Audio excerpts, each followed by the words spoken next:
Barrister Asaduddin Owaisi MP व सदर कुल हिंद मजलिस इत्तेहादुल मुस्लिमीन ने गुजरात असम्बली इंतखाबात में मजलिस के मुकाबले का ऐलान किया। उन्होंने कहा कि मजलिस ज़्यादा से ज़्यादा नशिस्तों पर मुकाबले की कोशिश करेगी।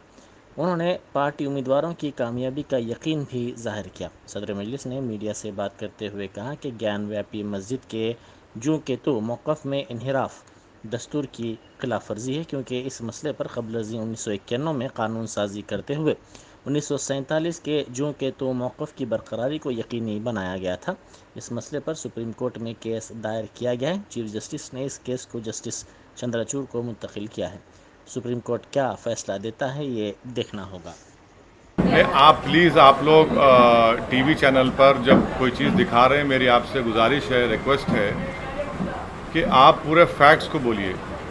पहला फैक्ट ये है कि 1991 में ही ये इसी पॉइंट्स पर, इसी मुद्दों पर हाई कोर्ट ने स्टे दिया।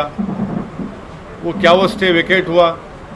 आप अक्टूबर 2021 में ये 5 नए पिटिशनर्स कोर्ट को जाते हैं, वही सेम डिमांड उनका, और ये बोलते हैं कि हम सर्वे चाहते हैं और हमको ये कमिश्नर होना।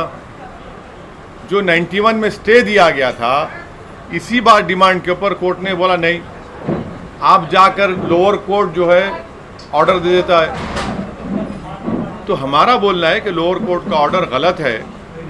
और दूसरी बात प्लीज़ समझिए कि मैं बार बार दोहरा रहा हूँ, at the cost of repetition कह रहा हूँ कि हमने पार्लियामेंट में क़ानून बना दिया कि 15 अगस्त 1947 को जो भी रिलीजियस प्लेस है उसको वैसे ही बरकरार रखेंगे, नेचर और कैरेक्टर चेंज नहीं होगा। आप मेरे को बताइए, सर्वे क्यों किया जा रहा है? फिर सर्वे किस लिए किया जा रहा है? सर्वे वजह क्या है उसकी? 91 के एक्ट में यह भी कहा गया कि अगर कोई भी किसी रिलीजियस प्लेस का नेचर और कैरेक्टर चेंज करना चाह रहा है तो उस पर एफआईआर बुक करना चाहिए। और मेरा डिमांड है कि उन लोगों पर एफआईआर बुक होना चाहिए, क्योंकि उसका मकसद वही है, नेचर और कैरेक्टर को चेंज करने का। और सुप्रीम कोर्ट ने जो बाबरी मस्जिद के टाइटल सूट में जो फैसला दिया, उसमें 5 जजेस ने कहा कि 91 का एक्ट भारत के संविधान के सेकुलरिज्म और बेसिक स्ट्रक्चर का हिस्सा है। तो ये फैसला ही गलत है लोअर कोर्ट का, बिल्कुल गलत फैसला है।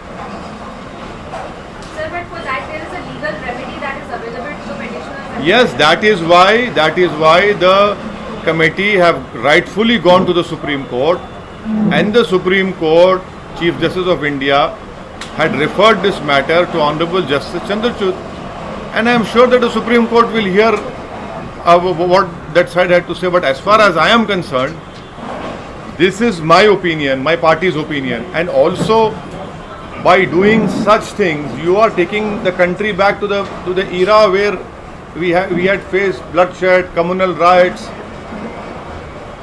that era of late 1980s, pre-demolition and post-demolition.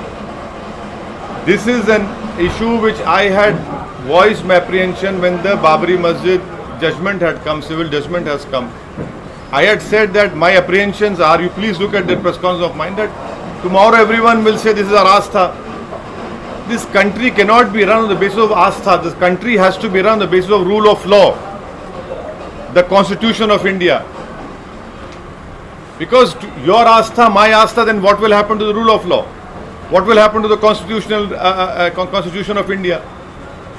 Sir, यहाँ पे गुजरात कांग्रेस का ये आक्षेप है कि मुस्लिम वर्सेस मुस्लिम कैंडिडेट ऐसा हो रहा है, मुस्लिम इलाकों में मुस्लिम कैंडिडेट को खड़ा करके कहीं ना कहीं पोलराइजेशन किया जा रहा है। देखिए, राहुल गांधी कैसे हार गए? अमेठी राहुल गांधी हारे ना, मेरी वजह से हारे। अरे सुनो, आप यहाँ वहाँ की बात मत करो। आप वहाँ पर क्यों हार गए अमेठी को? मैं तो नहीं था वहाँ पर, अमेठी हार गए आप।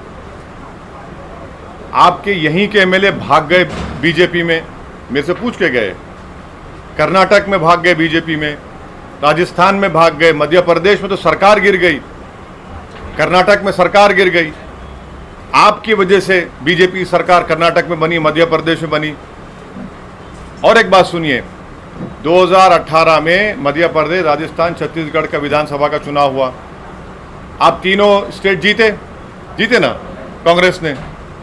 और आप जब पार्लियामेंट का इलेक्शन होता है आप सिर्फ एक लोकसभा जीतते। राजस्थान का मुख्यमंत्री का बेटा हार जाता, मैं लड़ा क्या वहां पर?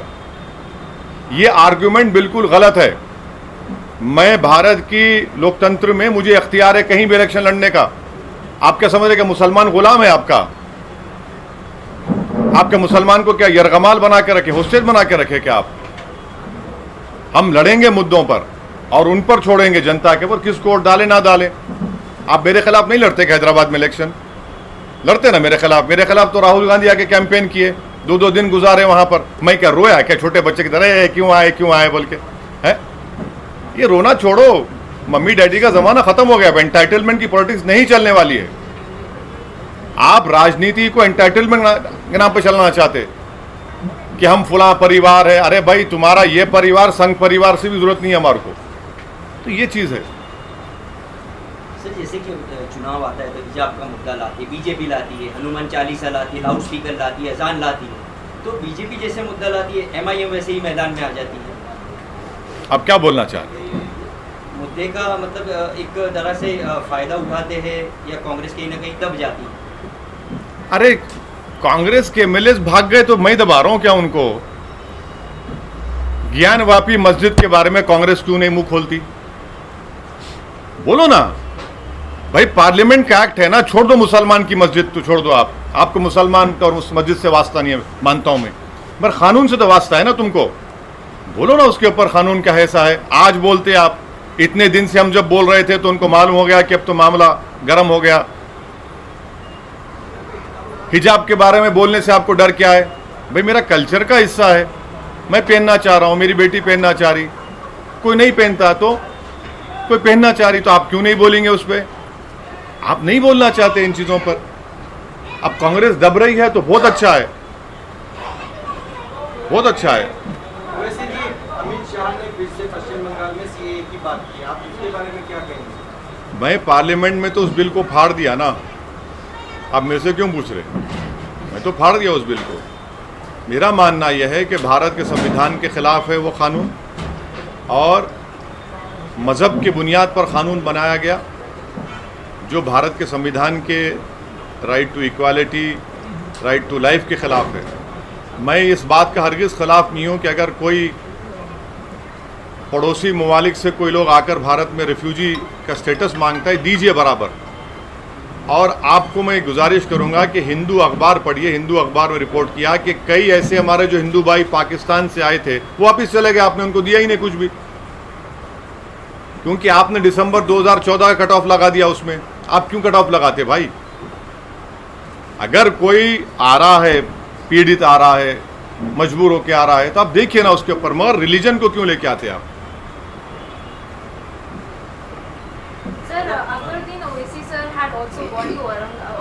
Madam, please understand. I understand your emotions. Mr. Akbaruddin Owaisi had gone to Aurangabad to lay a foundation stone for a school in which, irrespective of caste and religion, free education would be imparted to nearly, and once the building is completed, to nearly 800 to 1,000 students. That is why he went to Aurangabad.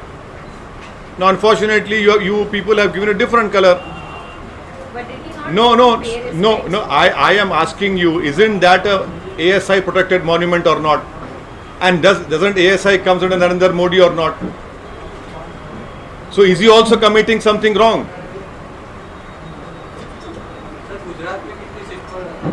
Gujarat पे अच्छे सीटों पर चुनाव लड़ेंगे और अच्छी तैयारी के साथ लड़ेंगे और इंशाअल्लाह कामयाबी मिलेगी। कितने सीट पर लड़ेंगे, कहाँ पर लड़ेंगे, अभी बहुत जल्दी है, मगर उसका फैसला जब होगा आपको साबिर भाई बताएंगे, जो हमारे गुजरात के अध्यक्ष हैं मजलिस के। ताजमहल का भी विषय सामने आया, ताजमहल को लेकर भी पिटीशन की गई है। इस तरह से अलग अलग जो पिटीशन हो रही हैं उसको लेके ऐसा है ना कि देश में गेहूं का शॉर्टेज है, मगर कौन जिम्मेदार है? औरंगजेब जिम्मेदार है। देश में कोयला नहीं है, कौन जिम्मेदार है? बाबर जिम्मेदार है। देश में अनएम्प्लॉयमेंट नहीं है, कौन जिम्मेदार है? शाहजहां जिम्मेदार है। सबके लिए मुगल जिम्मेदार है ना, मोदी जी तो जिम्मेदार ही नहीं है। ये मोदी सरकार शॉर्टेज सरकार है। ये तो ना कोयला है, ना गेहूं है, ना रोजगार है, कीमतें आसमान को छू रही हैं और रुपया गिरते जा रहा है। तो शॉर्टेज सरकार बोलना चाहिए उसको। तो ताजमहल क्या है भाई? इतने साल के बाद हाई कोर्ट ने क्या कहा? देखिए, अभी मैडम का सवाल था, हाई कोर्ट में 2 जजेस ने कहा कि अब तुम कल बोलोगे हमारे चैम्बर में क्या हो रहा है देखना चाह रहे हैं, उसको खारिज कर दिया। लोअर कोर्ट बोलता है नहीं, नीचे आके देख। अब बताइए, हाई कोर्ट में बोल रहा है ये। अच्छा, इनको अभी क्यों ख्याल आया ताजमहल में ये है? ये समझ में नहीं आया। मेरे को लगता है कि वो जो नीचे जाना चाहते हैं ना, वो देखना चाह रहे हैं, बुरा मत मानिए, जोक कर रहा हूँ, कि नरेंद्र भाई मोदी की डिग्री कहीं ना मिल जाए उसमें। एंटायर पॉलिटिकल साइंस डिग्री जो नहीं मिलती है उसको देख रहे हैं शायद, कि भाई शायद वहां पर मिल जाए, वही लगता है। सर, कल छापी जाने वाले हैं, कल छापी जाने वाले हैं, पब्लिक गैदरिंग करने हाँ, वाले हाँ, हैं। क्या कुछ मुद्दे पे बात करने हैं? आइए ना, गरम भाषण होगा, आपको मुद्दा मिल जाएगा। आएंगे सर। हम जो बोलते हैं मुद्दा मिल जाएगा आपको। आइए फिर चलाइए। 6 PM 9 PM नेशनलिस्ट बैठे हैं टीवी पर। सर, त्रिपुरा में फिर से एक बार बीजेपी ने सीएम बदल दिया है चुनाव से पहले। तो त्रिपुरा में इतने बड़े राइट्स हुए थे, वो कंट्रोल नहीं कर पाए बीजेपी। तो अब ये उनका इंटरनल डिसीजन है, उस पर मैं क्या बोल सकता हूँ।